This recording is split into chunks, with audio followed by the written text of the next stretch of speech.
계속 서신 채로 말씀 봉독하시겠습니다. 하나님께서 오늘 우리에게 주시는 말씀은 히브리서 2장 11절에서 18절입니다.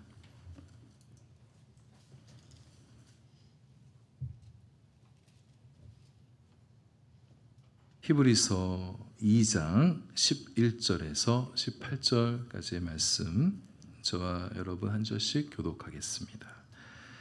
거룩하게 하시는 이와 거룩하게 함을 입은 자들이 다 한 근원에서 난지라. 그러므로 형제라 부르시기를 부끄러워하지 아니하시고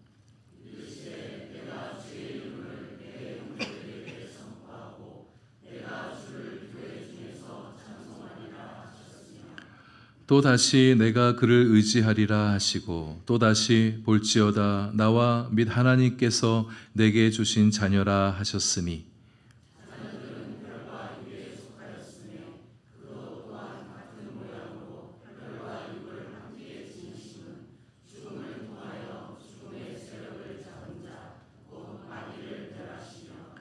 또 죽기를 무서워함으로 한평생 매여 종노릇하는 모든 자들을 놓아주려 하심이니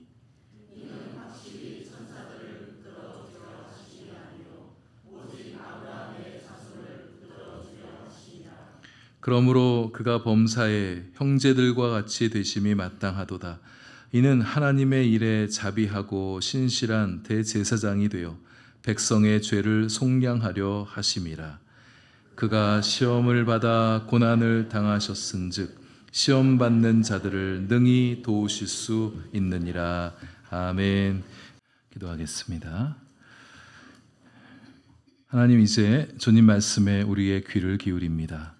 우리 각 사람을 향한 주님의 사랑의 마음이 느껴지게 하시고 우리의 생각을 사로잡아 주님의 거룩하고 위대한 마음에 집중되게 하여 주옵소서. 말씀 통하여 주시는 하늘의 새 은혜와 기쁨을 풍성히 얻는 이 시간 되게 해 주옵소서. 예수님 이름으로 기도합니다. 아멘. 우리는 지난주 설교 말미에서 예수님께서 구원의 창시자가 되신다는 말씀을 강조하여 함께 나눴습니다. 우리 예수님께서 구원의 기획자, 구원의 설계자 되어주시고 또 구원을 실행하시며 구원을 완성하시는 분이십니다. 예수님은 구원의 완벽한 주인이십니다. 그 예수님께서 우리 힘으로 도달할 수 없는 그 구원의 길을 열어주시고 그 길 맨 앞에 서시며 앞서가 주시고 우리더러 뒤따르라고 그렇게 명하여 주십니다. 구원의 선구자이십니다. 어렸을 때 제가 살던 동네에 골목대장이 한 명 있었습니다. 동네 이것저것 저를 비롯한 동네 꼬마들을 이렇게 몰고 다니면서 이렇게 재밌게 놀아주는 한 형이 있었습니다. 우리를 괴롭히는 못된 동네 아이가 있으면 대신 혼내주기도 했었던 그런 형이었는데요. 한때 그 형은 저의 동경의 대상이었었습니다. 저 형처럼 되고 싶다, 멋있다, 그런 마음이 있었고 가뜩이나 저는 형이 없었기 때문에 그 형을 참 많이 좋아하고 따랐었습니다. 그렇게 하다가 시간이 지나서 어느 날 그 형의 실체를 제가 깨닫게 됐어요. 어린 나이였지만 그랬던 것 같습니다. 그 형은 늘 자기 위주로 놀아야만 됐었고 자기 맘대로만 하려고 그랬었고 자기 말 듣지 않으면 애들을 막 혼내기도 했었습니다. 자기 말 듣지 않으면 너 앞으로 너랑 안 놀아줄 거야, 으름장을 놓기도 했었던 사람이었었습니다. 우리가 살아가는 사회에서 곳곳에서 이렇게 동네 골목대장 노릇하는 리더들이 적지 않게 있습니다. 정치하는 분들 중에도 있고 또 회사를 이끄는 사람들 중에도 있고 비영리 단체를 이끄는 사람들 중에도 있고 종교 지도자들 중에도 그런 사람들이 있어요. 사람들 맨 앞에 서서 사람들을 이끌고 그룹을 이끌고는 있지만 자기 위주로 자기를 위해서 자기를 돋보이게 하려고 맨 앞에 서 있는 사람들이 있습니다. 다른 이들을 위해서 일하는 게 아닙니다. 어렵고 곤란한 일이 생기게 되어질 때 자기는 뒤로 쓱 빠지고 다른 누군가를 앞세워서 그 사람이 책임을 지게 하기도 해요. 사람들을 자기의 성공과 자기의 명예와 자기 돈의 도구로 이용하는 사람들이, 리더들이 있습니다. 사람들이 그를 따르는 것은 그가 존경스러워서가 아니라 그가 단지 맨 앞에 있기 때문입니다. 구원의 선구자이신 예수님은 세상의 그런 리더들과 차원이 다릅니다. 우리 주님께서 구원의 선구자가 되어주신 것은 자기를 돋보이게 하기 위해서가 아니에요. 우리를 끌고 다니시면서 우리들 가운데 왕노릇하기 위해서가 아닙니다. 다른 이들을 돌봐주고 다른 이들을 챙겨주시고 다른 이들을 진정으로 복되게 하기 위해서 우리 가운데 계셔주시는 거예요. 우리를 괴롭히며 대적하는 어두움의 영에 맞서 대신 싸워주기도 하십니다. 우리를 그분의 나라로 데려가려 하시는데 그곳으로 데려가셔서 우리를 통제하고 우리를 지배하고 우리를 다스리려고만 하는 혼자 왕노릇하기 위해서만이 아니라 그곳에서 우리로 하여금 진정한 자유를 누리게 하시려고 우리와 더불어 함께 왕노릇하기 위해서 그 나라로 우리를 데려가기 원하시는 거예요.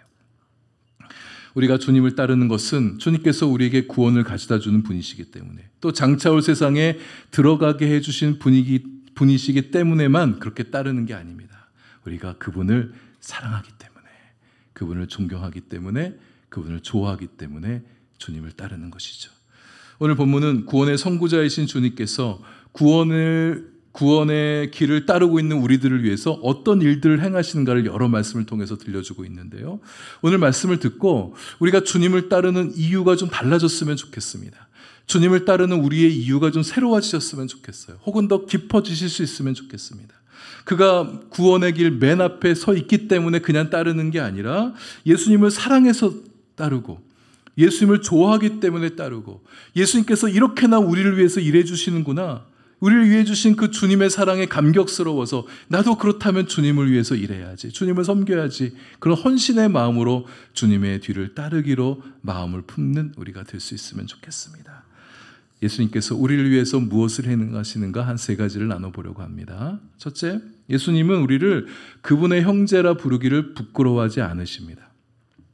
여러분, 사실 우리가 좀 부끄러운 데가 많은 사람들 아닙니까? 우리 안에 죄가 있고 허물이 있고 주님께 솔직히 신실하지 못할 때도 있고 주님께 좀 실망을 안겨드릴 때가 종종 있는 우리들의 모습이지 않아요? 우리 내면으로 들어가 볼 것 같으면, 우리 내면을 바깥으로 다 드러내 보일 것 같으면 세상에 밖으로 얼굴 들고 다니기가 좀 부끄러운 그런 모습들이 우리 안에 있지 않습니까? 그러나 주님은 그런 우리를 기꺼이 주님의 형제라고, 주님의 자매라고 그렇게 불러주신다는 거예요. 굉장히 이게 파격적인 이유는 예수님과 우리 사이의 질적 차이 때문에 그렇습니다. 예수님은 거룩한 분이시고 우리는 거룩하지 못한 자예요. 거룩하신 분은 거룩하지 못한 것과 함께 어울릴 수가 없습니다. 거룩게 좀 유사한 면이 있어야 서로 어울릴 수 있고 나의 형제요, 나의 자매라 이렇게 말할 수 있는 거잖아요. 우리 주님은 거룩하시고 우리는 거룩한 모습이 하나도 없다. 거룩하신 분이기 때문에 거룩하게 하실 수 있는 분인 것이죠. 그런데 우리는 죄와 허물을 입고 있기 때문에 거룩함을 입을 자격이 없는 사람들이란 말이에요. 그럼에도 불구하고 주님께서 거룩하지 못한 우리를 거룩하신 그분의 형제라고, 그분의 자매라고 기꺼이 그렇게 여겨주신다는 겁니다. 우리가 거룩하게 함을 입었다는 말은 도덕적으로 예수님 수준으로 거룩해졌다는 것을 말하는 게 아니죠. 구별되었다는 거예요. 저쪽 무리에 있다가 이쪽 새로운 무리로 구별되어 떨어져 나왔다는 거예요. 거룩하지 못한 무리들 틈에 있다가 하나님께서 택하셔서 우리를 꺼내어서 거룩하신 하나님 이쪽으로 건너온 사람들, 그렇기 때문에 우리가 거룩함을 입은 사람들이다, 이렇게 표현하는 것입니다. 예수님께서 우리를 그분의 형제 자매라고, 가족이라고 여겨주는 세 가지 이유를 좀 들어보려 합니다. 하나는, 첫째는 우리가 그렇게 방금 말씀드린 것처럼 거룩하게 함을 입은 자이기 때문이에요. 거룩하게 하신 분이신 예수님의 사랑과 은혜와 그분의 보혈과 능력으로 말미암아 거룩함을 입은 자들인 거예요. 그렇기 때문에 예수님께서 우리를 그분의 형제 자매라 여겨주신다는 거예요. 만약 우리가 거룩함을 입지 않았더라면, 예수님의 그 은혜와 사랑을 거절했다면, 주님의 보혈과 우리가 무관하다면 예수님은 우리를 더러 나의 형제여 자매라고 말씀하지 않으시는 거예요. 그렇게 부르시지 않는 겁니다. 두 번째, 거룩하게 하시는 예수님과 거룩함을 입은 우리가 다 한 근원에서 나왔기 때문입니다. 무슨 말이냐? 여기서 한 근원은 여호와 하나님을 말하는 겁니다. 예수님은 하나님으로부터 나오신 하나님의 아들이에요. 우리는 하나님의 손에 하나님의 창조된 피조물들입니다. 다 한 근원에서 나온 것이죠. 물론 믿지 않는 세상 사람들도 하나님의 창조함을 입기는 했습니다. 그러나 예수님께서 그들을 두고 형제 자매라 부르지 않는 이유는 믿지 않는 사람들은 한 근원에 계속 머물러 있지 않기 때문이에요. 그 근원에서 떨어져 나왔기 때문이에요. 그러나 우리는 예수님과 함께 한 근원에서 나왔고 그 근원에서 떨어져 나오지 않았고 계속해서 그 한 근원에 머물러 있기 때문에 예수님께서 우리를 너희는 나의 형제, 나의 자매구나 그렇게 말씀해 주시는 겁니다. 오늘 본문이 말씀하는 이 두 가지 이유만으로도 예수님께서 우리를 그분의 형제라 부를 충분한 이유가 되지만 이해를 좀 더 돕기 위해서 한 구절의 말씀, 한 성경 구절 말씀을 더 인용해 보려고 합니다. 세 번째 이유죠. 로마서 8장 15절 17절이에요. 이런 말씀입니다. 너희는 양자의 영을 받았으므로 우리가 아빠 아버지라고 부르짖느니라. 그러니까 우리가 양자가 됐다는 거예요. 하나님의 자녀로 불려지게 됐다는 거예요. 양자가 되었다. 성령이 친히 우리가 하나님의 자녀인 것을 증언하시나니, 증인도 있어요. 성령께서 우리가 하나님의 자녀라는 것을 증언해주고 계시대요. 또한 하나님의 상속자 그리스도와 함께한 상속자다. 예수님께서 우리를 형제자매라 부르기를 부끄러워하지 않는 이유는 이 말씀을 가장 잘 설명해 주는 것 같아요. 우리가 양자의 영을 받아서 하나님의 양자가 되었기 때문이라는 거예요. 썩 좋은 비유는 아닐 수 있지만 이해를 돕기에 유익한 비유가 될 수 있을 것 같아서 이 말씀을 좀 들려드리겠습니다. 여러분, 우리가 원래 좀 출생이 좀 비천한 자라고 치십시다. 우리가 고아라고 치십시다. 고아를 제가 비하려는 것은 결코 아닙니다. 근데 어느 날 매우 고귀한 귀족 집안에 우리가 입양이 돼서 그 가정에 들어가게 된 거예요. 그 집 주인이 우리를 좋게 본 거예요. 야, 너 우리 집에 들어와서 내 자녀로 살아가면 좋겠다 해서 우리를 딱 픽하고 우리를 그분의 그 귀족의 집에 데려가 양자로 삼는 거예요. 근데 그 집에는 이미 그 주인의 친아들이 있었습니다. 근데 그 친아들이 새로 동생이 생겼다고 좋아해 주는 거예요. 나는 옷차림이 막 무척 남루하고 귀족의 교양도 없고 천한 신분의 사람인데 왜 저런 사람이 우리 집에 들어왔냐고, 저 사람이 왜 내 동생이냐고 그렇게 싫어하고 부끄러워하지 아니하고, 야, 이제부터 너는 내 동생이야, 그렇게 따뜻하게 그 친아들이 맞아준다는 거예요. 예수님께서 우리를 그렇게 대해 주신다고 비유해 볼 수 있겠습니다. 우리 하나님의 자녀가 됐습니다. 예수님 덕분이죠. 그분의 사랑과 그분의 희생과 섬김 덕분에 누리게 된 커다란 은총이요 축복입니다. 우리가 하나님의 자녀가 되었기 때문에 예수님과 함께 하나님의 나라를 상속받게 되었어요. 세상에서 이런 큰 축복을 받을 수가 없습니다. 어마어마한 축복이에요. 세상은 그런 축복을 상상할 수가 없어서 하나님 나라, 장차올 세상의 축복을 믿지도 못하고 있죠. 그러니까 우리는 하나님의 자녀가 되었기 때문에 장차올 세상의 놀라운 축복을 상속받게 되었다는 사실을 믿고 기대하며 살아가고 있는 겁니다. 이런 이유들로 우리가 거룩함을 입은 자들이어서 하나님의 자녀가 되었기 때문에, 예수님과 함께 장차올 세상의 상속자가 되었기 때문에 예수님께서 우리를 두고 형제 자매라 그렇게 불러주신다. 기뻐해 주신다. 예수님께서 우리를 그렇게 형제 자매라 여겨주시고 실제로 어떻게 대해주는가에 대해서 히브리서 저자가 시편 22편 22절의 말씀을 인용해서 좀 더 들려주고 있어요. 내가 당신의 이름을 내 형제들에게 선포하고 그들과 함께 모여 당신을 찬양하겠습니다. 예수님은 이 시편의 예언대로 이 땅에 내려오셔서 이 땅의 사람들에게 하나님의 이름을 들려주셨죠. 하나님의 이름이 얼마나 복된 이름인지 선포하셨습니다. 사랑의 이름이라고, 구원의 이름이라고 우리에게 능력이 되어주신다. 그 이름을 선포하셨죠. 그리고 기꺼이 그들과 그 백성들과 함께 어울리시면서 그 백성들과 함께 하나님을 찬양하며 공생애를 사셨습니다. 내가 그를 의지하리라. 공생애를 사시는 동안에는 예수님도 여느 사람들처럼 하나님을 신뢰하며 의지하며 살았어요. 늘 기도하시면서 하나님을 의지하며 살았습니다. 그래서 예수님께서 우리가 백성들이 어떻게 하나님을 신뢰할 수 있는지, 어떻게 의지하며 살아갈 수 있는지를 보여주신 믿음의 선구자셨던 거예요. 이사야 8장의 한 구절도 인용하죠. 볼지어다 나와 및 하나님께서 내게 주신 자녀라. 이 말은 조금 더 이해하기 쉽게 표현하면 볼지어다 나, 예수님이 얘기하신 거예요. 볼지어다 여러분 세상 사람들 나를 보십시오. 그리고 하나님께서 내게 주신 자녀를 보세요. 이런 말입니다. 예수님은 예수님 당신과 하나님께서 자신에게 주신 성도들 나란히 놓고 있는 거예요. 우리를 하나님께서 당신에게 주신 자녀라 그렇게 서슴지 않게 얘기하시면서 성도들과 나란히 함께 서 계시는 것을 기뻐하시는 것입니다. 여기에는 뉘앙스상 자랑스러워 하신 것도 표현되는 것 같아요. 예수님께서 우리를 형제자매라 여기신 것을 자랑스럽게 여기신다. 여러분, 우리도 예수님 곁에 선 형제 자매인 것에 대해서 기뻐하고 자랑스럽게 여기며 살아가는 우리가 되면 좋겠어요. 여러분, 사람들 보면 자기 형제들 중에 사자 붙은 사람들 있으면 되게 자랑스럽게 여긴 사람들이 있어요. 사촌인데도 판사가 있다고, 우리 집안에 우리 형제 중에 판사, 검사, 변호사, 의사 있다고. 목사도 들어갈라나? 하여튼 사찰하고 막 자랑스럽게 여기는 예수님이 우리의 형제자매요. 예수님 그렇게 불러주신 게 얼마나 고귀한 일이에요. 거룩함을 입은 자답게 살아가는 거예요. 거룩함을 입은 자답게 거룩함을 향해 살아가는 우리가 되기 원합니다. 우리가 애초에 거룩함이 없었던 자들이지만 주님께서 우리가 거룩한 걸 보고 싶으신 거예요. 그래서 주님을 닮아 거룩한 자가 되게 하시려고 우리를 위해서 애써주시는 예수 그리스도세요. 우리가 거룩함을 닮아서 주님의 거룩함을 닮아가는 자들이 되어지기 원합니다. 예수님께서 도와주고 계셔요. 우리의 마음, 우리의 생각, 우리의 성품, 우리의 입술, 우리의 몸, 우리의 삶, 우리의 사역 모든 것이 주님의 거룩함을 닮아가는 저와 여러분 될 수 있기를 소망합니다. 예수님께서 우리를 위해 하시는 일 두 번째를 다루기 전에 하나 꼭 좀 짚고 가고 싶은 주제가 하나 있습니다. 여기 나오고 있어요. 예수님께서 거룩하게 하시는 분이시다. 우리 교회 중고등부 학생들을 대상으로 세례 입교 문답식을 할 때였었습니다. 세례 교육은 담당 교육자가 하니까 저는 이제 문답식을 진행하는데 제가 꼭 놓치지 않고 물어보는 질문이 있어요.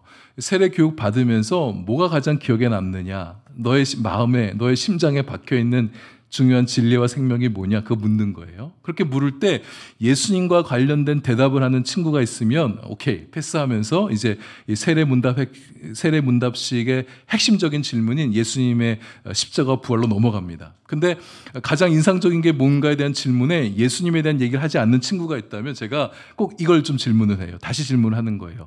예수님이 너에게는 어떤 의미가 있는 분이니? 이런 질문을 던집니다. 그럼 친구들이 대답을 하는데 그때 모였던 친구들이 중학교 2학년, 3학년이었던 친구들이었었어요. 한 친구가 이제 돌아가면서 시켰는 대답을 하는 거예요. 예수님은 자기를 사랑해 주시는 분이래요. 정말 좋은 대답을 했죠.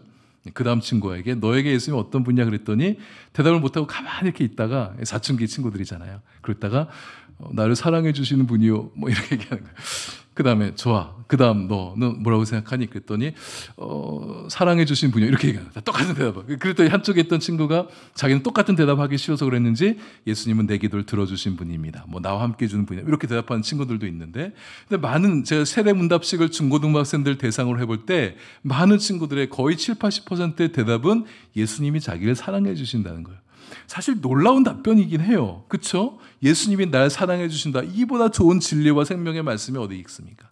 근데 가만 보면 그 친구들 대부분이 예수님에 대해서 별로 생각을 안 해본 거예요. 그냥 배운 거, 가장 중요하긴 하지만 그냥 익히 알고 있는 거. 여러분들은 어떠십니까? 예수님이 여러분에게 어떤 분이세요? 이렇게 물은다면 여러분 어떻게 답변하시겠습니까? 예수님은 우리를 사랑해주는 분이시지만 가장 중요하지만 그뿐만이겠습니까? 예수님은 우리에게 지혜를 주신 분이기도 하고 용서해 주신 분이기도 하고 우리의 기쁨을 주시고 평강을 주시고 용기도 주시고 능력도 주시고 우리 마음을 담대하게 해주는 분이기도 하시잖아요. 또 나를 거룩하게 하시는 분이기도 하신 거예요. 예수님에 대해서 우리 풍성하게 생각해 보면 좋겠습니다. 내가 생각하는 깊이와 넓이만큼 예수님 이해도 깊어지고 넓어지는 거예요. 예수님의 경험도 깊고 넓어지게 됩니다. 예수님 생각할 때 예수님이 나를 거룩하게 하시는 분이라는 사실을 좀 깊이 새겨 넣으시면 좋겠어요.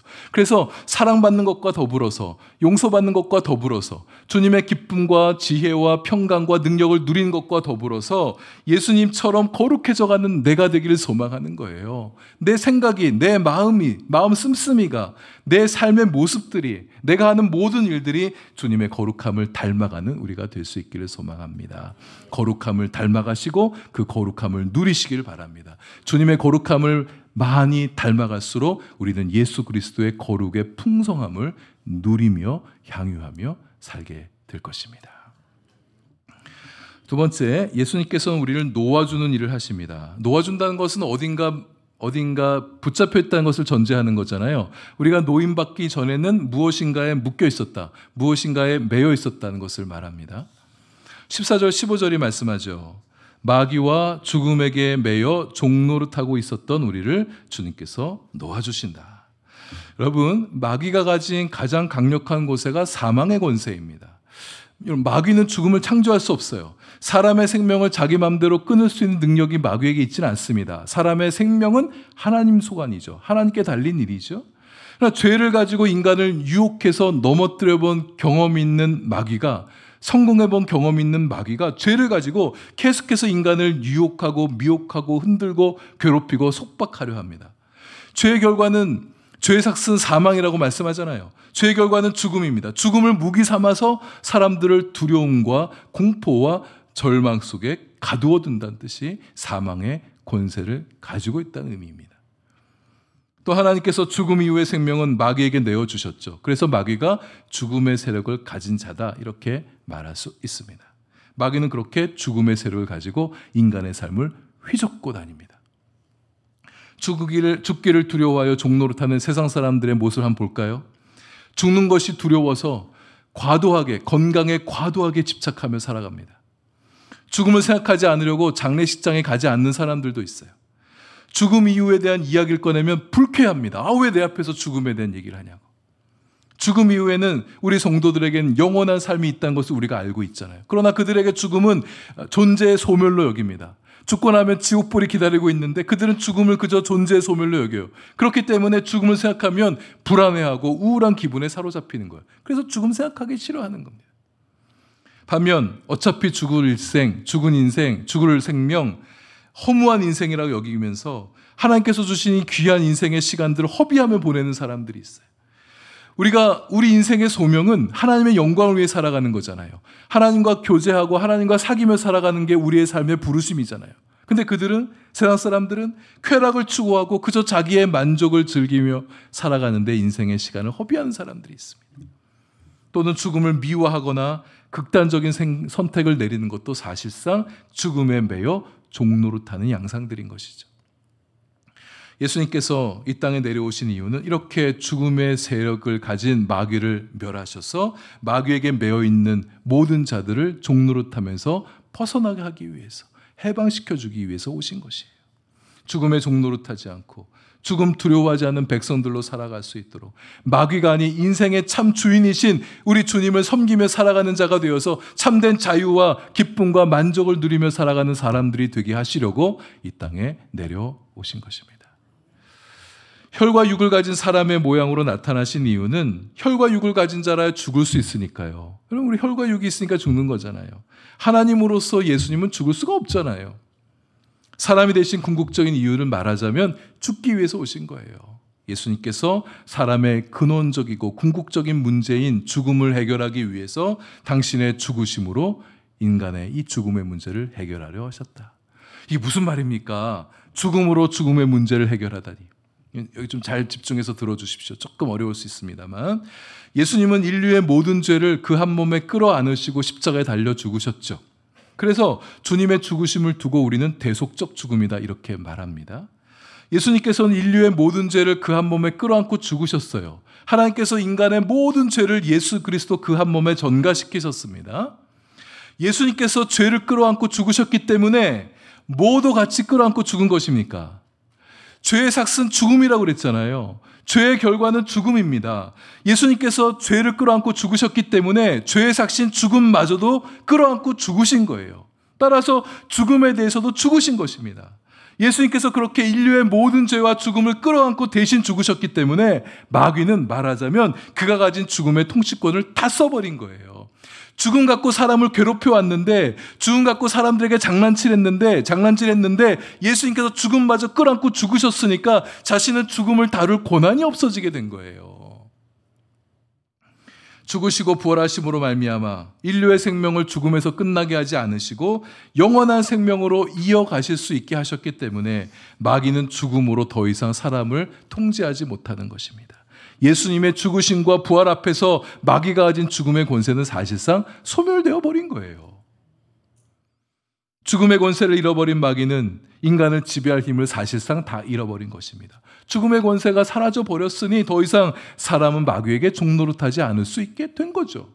근데 문제는 이것을 믿지 않는 사람들이 있다. 그들은 예수님께서 행하신 이 일들을 믿지 않고 받아들이지 않기 때문에 여전히 마귀에게 종노릇하며 살아가고 있는 겁니다. 예수님의 죽으심으로 말미암아 죽음에 대한 두려움에서 벗어났다는 사실을 믿지 않기 때문에 그들은 여전히 죽음에 매여서 죽음을 두려워하며 살아가고 있는 거예요. 마귀가 여전히 세상에서 활개치고 다니는 이유인 것입니다. 그러나 우리는 다르죠. 믿는 우리는 다릅니다. 예수님 믿는 우리는 예수님의 죽으심으로 말미암아 마귀의 권세를 멸하셨다는 사실을 믿고 있기 때문에 더 이상 죽음을 두려워하지 않는 거예요. 죄의 삭은 죽음이에요. 그렇기 때문에 우리가 죽음은 받아들여야 됩니다. 혈과 육을 가지고 있는 사람 이상 우리에게도 죽음은 오긴 마련입니다. 그러나 우리는 다른 이유는 죽음 이후에 다시 사는, 그리고 영원히 사는 권세를 주셨기 때문에 죽음 이후에 지옥불에 던져지지 아니하고 장차올 세상에 영원토록 살아갈 수 있는 복을 우리에게 허락해 주셨기 때문에 우리는 세상 사람들처럼 죽음을 두려워하며 살지 않는 거예요. 예수님께서 또한 마귀의 권세를 멸하셨기 때문에 우리는 죽음뿐만 아니라 마귀가 하는 그 모든 일들에 대해서도 두려워하지 않을 수가 있는 거예요. 예수님께서 마귀에게 승리하셨습니다. 따라서 우리도 승리하며 살아가는 거예요. 이전에는 마귀가 우리를 흔들며 흔들렸어요. 마귀가 죄를 가지고 우리를 메어버리면 메었었습니다. 마귀가 시킨 대로 따라하고 마귀에게 순종하고 하나님께 불순종하며 살았던 우리였어요. 그러나 이제는 달라진 거예요. 마귀가 여전히 죄를 가지고 우리를 미혹하며 우리를 흔들며 우리를 위협하며 두려움에 떨게 하지만, 그래서 때로는 죄 때문에 두려운 마음이 들어서 우리가 흔들릴 때가 약간 있을지 모르지만, 그러나 우리 이전처럼 만만한 자들이 아닌 거예요. 예수님께서 우리를 위해 행하신 일이 뭔지를 알기 때문에, 마귀의 세력을 멸하셨다는 사실을 우리가 믿고 알기 때문에 더 이상 마귀를 두려워하며 살지 않는 것입니다. 세 번째, 예수님께서는 또한 우리를 붙들어 주십니다. 16절이 말씀하죠. 마귀의 세력에 붙잡혀 살던 자들을 놓아주시고 그들의 손을 또한 붙잡아 주신다. 여러분, 마귀에게서 놓아주기만 하고 붙잡아 주지 않는다면 마귀가 또다시 언젠가 찾아와서 다시 그를 사로잡으려 할 것이에요. 그래서 우리의 손을 붙잡아 주시는 거예요. 놓아주시고 난 다음에는 붙잡아 주시는 거예요. 아브라함 자손이란 우리를 일컫는 표현이죠. 아브라함 믿음의 조상입니다. 따라서 믿음을 가진 모든 성도들은 아브라함의 영적 자손인 거예요. 예수님께서 우리를 붙들어 주신다. 더 이상 죄의 종노릇하며 살아가지 않기 위해서, 그렇게 하지 않도록 우리의 손을 붙잡아 주시는 거예요. 예수님께서 그분의 죽으심으로 마귀의 세력을 멸하셨지만 마귀의 힘이 완전히 제압당한 것은 아닙니다. 완전한 하나님 나라가 도래할 때까지는 마귀는 끝까지 성도들을 괴롭히면서 성도들을 떨어뜨리려고 하고 자기에게 사로잡아 오기 위해서 발악하는 거예요. 그 성경이 말씀하잖아요. 사탄이 마귀가 우는 사자처럼 믿는 자들을 잡으려고 두루 찾아다니고 있다고. 마귀는 그렇게 틈만 나면 끊임없이 성도를 시험하고 미혹하고 죄를 짓게 합니다. 그러나 예수님께서 우리의 손을 붙들어 주시기 때문에 마귀의 미혹에 끌려 넘어가지 않도록 붙잡아 주시는 거예요. 여러분의 손이, 내 손이 누구에게 붙들려 있는가를 꼭 기억하시길 바랍니다. 죄를 이길 수 있도록 주님께서 내 손을 붙잡아 주시는 거예요. 정욕과 유혹에 넘어가지 않도록 내 손을 붙들어 주시는 거예요. 마귀가 손짓하고 눈짓해서 자기 쪽으로 넘어오라고 그렇게 유혹한다 할지라도 내 마음의 길이, 내 발길이 그쪽으로 움직여지려 할 때 주님께서 붙잡은 손을 끌어당기시면서 그리로 가면 안 된다고, 내 곁에 있어야 된다고 주님께서 우리를 붙들어 당겨주시는 거예요. 주님 손 꼭 붙들고 한눈 팔지 마시고 예수의 길, 거룩의 길, 장찬한 세상으로 난 그 길만을 걸어가는 저와 여러분 될 수 있기를 소망합니다. 그럼에도 연약한 우리는 이렇게 예수님의 손을 꼭 붙들고 있으면서도, 주님의 손에 붙들려 있으면서도 죄를 짓고 또 실수하고 연약하여 넘어지기도 하는 연약한 자들입니다. 육신의 정욕과 안목의 정욕과 이생의 자랑에 넘어지고 분노와 시기심과 미움의 마음이 불처럼 타올라 내 영혼을 소진시키기도 하고 절망과 낙심과 실망과 우울함에 우리의 마음을 위축시키기도 하는 연약한 자들이에요. 그러나 자비롭고 신실한 대제사장이 계셔주십니다. 속죄의 제사를 통해서 백성들의 죄를 속량해 주던 구약의 제사장처럼 이제는 예수님께서 대제사장이 되어주셔서 우리의 죄를 속량해 주시고 용서해 주시는 거예요. 누구든지 죄로 인해 넘어지고 실수한다 할지라도, 연약하여 주저한다 할지라도 우리를 품어주시는, 용서해 주시는, 다시 시작할 수 있는 주님 앞에 나아가 용서함 받고 주님의 품에 안기고 다시 시작하는 힘을 얻어 살아가는 우리가 될 수 있는 것입니다. 여러분, 다시 시작한다는 게 이게 놀라운 은혜예요. 품어주시고 용서해 주신 이유도 다시 시작하라고, 넘어졌다가도 다시 일어나 그 길 걸어가라고 우리를 독려해 주시는 우리 주님이십니다. 예수님께서 우리를 잘 알아주세요. 이렇게 반복하여 넘어지기도 하는 우리라는 거, 때로 이렇게 감정에 약하다는 거, 시험을 잘 견디며 버티며 잘 가다가도 한순간 무력감에 빠지고 속설없이 무너지기도 하는 존재라는 사실을 너무나 잘 알고 계셨습니다. 오늘 본문 18절이 말씀하잖아요. 그가 시험을 받아 고난을 당하셨은즉. 예수님도 시험 받아보신 거예요. 고난 당해보신 거예요. 물론 시험에 넘어가진 않으셨죠. 시험에 넘어가지 않고 마귀의 무수한 유혹과 시험에 흔들림 없이 맞서셨죠. 하나님의 사랑의 힘을 의지해서, 말씀의 힘을 의지해서 성령의 도우심을 힘입어 승리하셨던 예수님이셨습니다. 마귀의 시험을 받아보시고 고난을 당해보셨기 때문에 시험 받는 우리를 어떻게 도와줘야 될지를 잘 아시는 거예요. 그러니까 우리가 기도하는 거잖아요. 주님의 도우심을 구하며 기도하십시오. 우리가 도움을 청할 때 적절한 방식으로 도와주시는 분이세요. 시험 당할 즈음에 피할 길을 내어주시기도 하는 주님이신 거예요. 우리도 하나님의 사랑을 의지하고, 예수님도 하나님 사랑 의지했으니 우리도 하나님 사랑 의지하고, 말씀의 힘 의지하고, 성령님의 도우심 붙들어 승리하며 살아가는 우리의 삶이 될 수 있기를 소망합니다. 말씀을 맺습니다. 읽진 않았지만 3장 1절 말씀 보십시다.